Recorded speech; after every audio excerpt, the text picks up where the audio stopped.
ஒரு பேனர் அறிவிச்ச உடனே முதலமைச்சர் ஆகிடலாம்னு நினைக்கிறாங்க. இதுதாங்க அடுத்த முதலமைச்சர் உசுப்பி விட்டுறாங்க. இது என்ன புழுக்குல நடக்கிற விஷயமா? இது ஏதோ சும்மா போற போக்குல ஜெயிச்சுட்டு போற விஷயமா? 400 ரவுடின்னு வடிவேல் வண்டியில ஏறுற மாதிரி நான் ஏற முடியாதுப்பா. இது ஒரு வகையான உல மனநோய். கொள்கை அறிக்கையெல்லாம் வெளியிடுவாங்க, செயல் திட்டங்கள் எல்லாம் வெளியிடுவாங்க, பட்ஜெட்லாம் வெளியிடுவாங்க. இந்த கழகம் கட்டுக்கோப்பாக இருப்பதால் தான் தொடர்ந்து ஆட்சியிலும் இருக்க முடிகிறது. சும்மா எல்லாரும் ஒரு பேனர் அறிவிச்ச உடனே முதலமைச்சர் ஆகிடலாம்னு நினைக்கிறாங்க. கட்சிக்கான பேனர் அறிவிச்ச உடனே முதலமைச்சர் ஆகிவிட முடியும் அப்படின்னு அப்படி உசுப்பி விடுறாங்க. இதுதாங்க அடுத்த முதலமைச்சர் உசுப்பி விட்டுறாங்க. திமுக தொடர்ந்து அண்ணா ஒரு முறை முதலமைச்சரானார், கலைஞர் 5 முறை முதலமைச்சரானார், இன்றைக்கு தளபதி ஒரு முறை முதலமைச்சராக இருக்கிறார். கிட்டத்தட்ட 7 முறை திராவிட முன்னேற்ற கழகம் ஆட்சி பீடத்திலே அமர்ந்து இருக்கிறது என்று சொன்னால் இது என்ன புழுக்குல நடக்கிற விஷயமா? இது ஏதோ சும்மா போற போக்குல ஜெயிச்சுட்டு போற விஷயமா? கிளை வாரியாக ஒரு அமைப்பு எந்த அளவுக்கு உயிரோட்டத்தோடு இருக்கிறது என்பதற்கு இந்த நிகழ்ச்சி ஒரு சான்று, இந்த துண்டறிக்கை ஒரு சான்று, இந்த அழைப்பிதழ் ஒரு சான்று. அப்படி இந்த இயக்கத்தை உயிரோட்டத்தோடு வைத்திருப்பதற்கு வலுவான ஆளுமை தேவை. அதற்கு அண்ணன் சேகர் பாபு ஒரு சான்று. நமக்கே போர் அடிச்சு, ஏன்னா டெய்லி நிகழ்ச்சினா எப்படி? அது தினம் நிகழ்ச்சி, அதுவும் ஒரு நாளைக்கு 500 பேருக்கு ஏதாவது உதவிகளும் செய்துக்கிட்டே இருக்கணும். புடவை கொடுக்கணும், குடம் கொடுக்கணும், வேஷ்டி தரணும், பிள்ளைங்களுக்கு சாப்பாடு போடணும், ஆட்டோ ரிக்ஷா கொடுக்கணும். இதுக்கெல்லாம் எப்படி ஆர்கனைஸ் பண்றது? கையில் பணம் இருந்தால் செஞ்சிட முடியாது. பணம் இருக்கிறவங்கள எல்லாராலையும் செய்ய முடியாது. ஒன்று, அதுக்கு மனசு வரணும். ரெண்டாவது அது ஒரு பர்சனாலிட்டி, அது ஒரு லீடர்ஷிப். அது ஒரு நிகழ்ச்சியை வெற்றிகரமாக நடத்தி முடிச்சு எல்லாரும் ஆளுக்கு ஒரு திசையில் இழுப்பான். முன்னால் ஒரு பக்கம் இழுப்பான், இன்னால் ஒரு பக்கம் இழுப்பான், மூத்தவன் ஒரு பக்கம் இழுப்பான், இளையவன் ஒரு பக்கம் இழுப்பான். பயங்கர பிரச்சனைகள் வரும். எனக்கு அந்த அனுபவம் இருக்குல்ல, அதனால சொல்றேன். படாத பாடுபட வேண்டியிருக்கும்.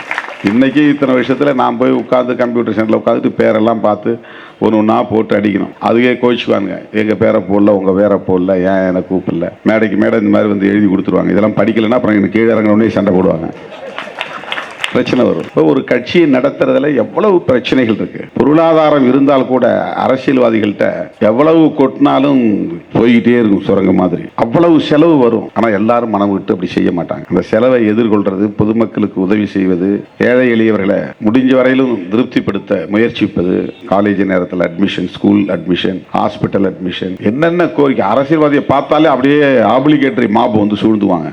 வெறும் கோரிக்கை கும்பலாக சூழ்ந்துக்குவாங்க. அவங்களுக்கு வேற எதுவுமே கண்ணுக்கு முன்னால தெரியாது.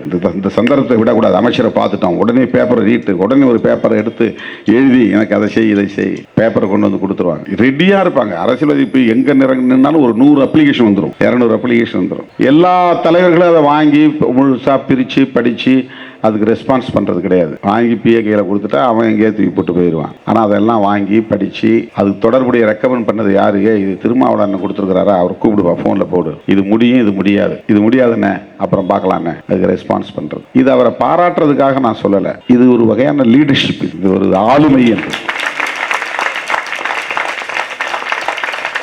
இதை ஃபேஸ் பண்ணணும். இதை ஃபேஸ் பண்ண முடியாதவன் டென்ஷன் ஆவான், கத்துவான், கோவப்படுவான், எரிஞ்சு விழுவான். அது எரிஞ்சு விழுறதுக்கு காரணம் எதிரில் வர்றவன் கிடையாது. அந்த பிரச்சனையை ஃபேஸ் பண்ண முடியாத இயலாமை. அது நிறைய பிரச்சனை வருது, அதை ஃபேஸ் பண்றதுக்கு முடியாது.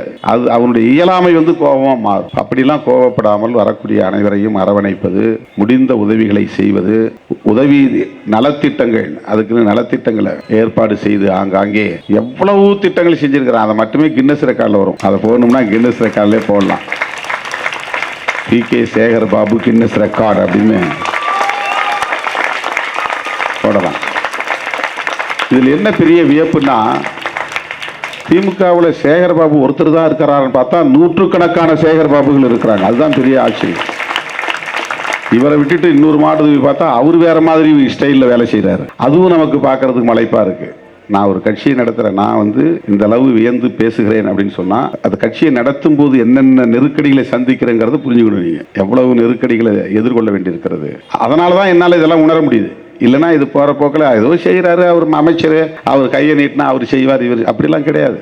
ஒரு கை நீட்டிட்டு அவருக்கு அப்படிலாம் வேலை செய்ய முடியாது. அவருக்கும் இடையில அப்படி ஒரு பாண்டிங் இருந்தால் தான் அந்த வேலை நடக்கும். அவர் கூப்பிட்டு ஒரு பையனை கூப்பிடியா இந்த கூட்டத்தை நடத்து அப்படின்னு சொல்லிட்டு போயிட்டா வேலை நடக்காது. அந்த யார்கிட்ட இவர் வேலை வாங்குறாரோ அவருக்கு இவருக்கு இடையில அப்படி ஒரு அந்யோன்யமான நம்பிக்கைக்குரிய உறவு இருந்தால் மட்டும்தான் அது நிகழும். அவருக்கு இவர் மேல நம்பிக்கை இருக்கணும், இவருக்கு அவர் மேல நம்பிக்கை இருக்கணும். அந்த ரிலேஷன்ஷிப்பை மெயின்டைன் பண்றதுக்கு பாருங்க, உறவை, அதுதான் லீடர்ஷிப். அப்படியெல்லாம் இந்த கட்சியை, கழகத்தை கிட்டத்தட்ட அரை நூற்றாண்டுக்கு மேலாக உயிர்ப்போடு வைத்திருக்கிற காரணத்தினால்தான் 2026 ஆட்சியை கைப்பற்ற போகிறது.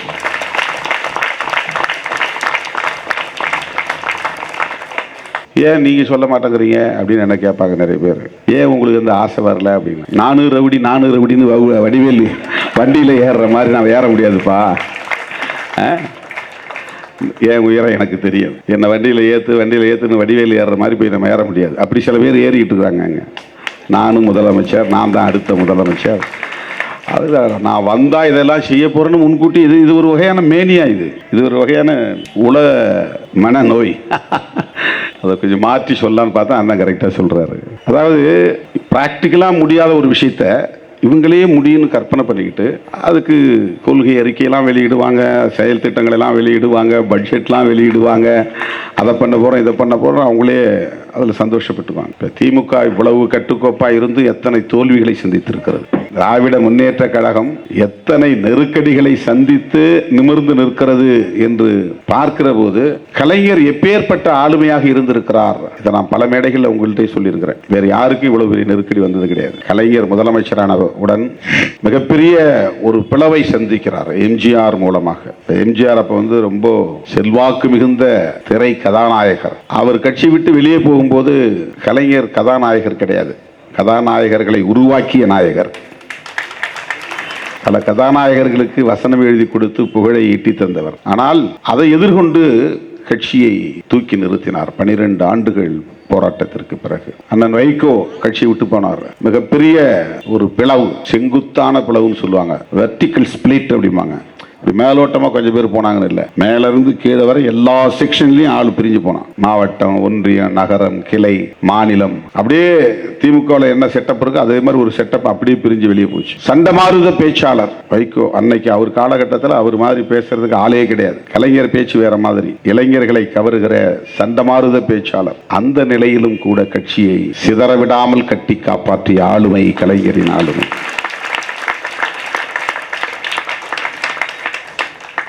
இது இல்லாம 76 விசா, 91 ராஜீவ் படுகொலை, இது ரெண்டும் மிகப்பெரிய சோதனை திராவிட முன்னேற்ற கழகத்திற்கு. 76 மிசாவில் அவர் என்ன பாடுபட்டார், எப்படி இந்த கட்சியை கட்டி காப்பாற்றினார், எப்படி அவர் சாதுரியமாக செயல்பட்டார், அது ஒரு பெரிய வரலாறு. உங்களுக்கு தெரியும், அதை விவரித்து சொல்ல தேவையில்லை. 91 ராஜீவ் படுகொலை திமுக தான் காரணம் என்று எடுத்த எடுப்பிலே எந்த புலன் விசாரணையும் நடத்தாமல் அரசியல் செய்தார்கள். கொடிக்கம்பங்களை வெட்டி சாய்த்தார்கள். திமுக அலுவலகங்களை சூறையாடினார்கள். தேர்தல் வந்தது, 232 தொகுதிகளில் தோல்வியை தழுவியது. அதுபோல ஒரு நெருக்கடியை திமுக அதற்கு முன்னும் சந்தித்ததில்லை, பின்னும் சந்தித்ததில்லை. மீண்டும் சாம்பலில் இருந்து உயிர் பெற்று எழுந்த பீனிக்ஸ் பறவை போல் திராவிட முன்னேற்ற கழகம் மறுபடியும்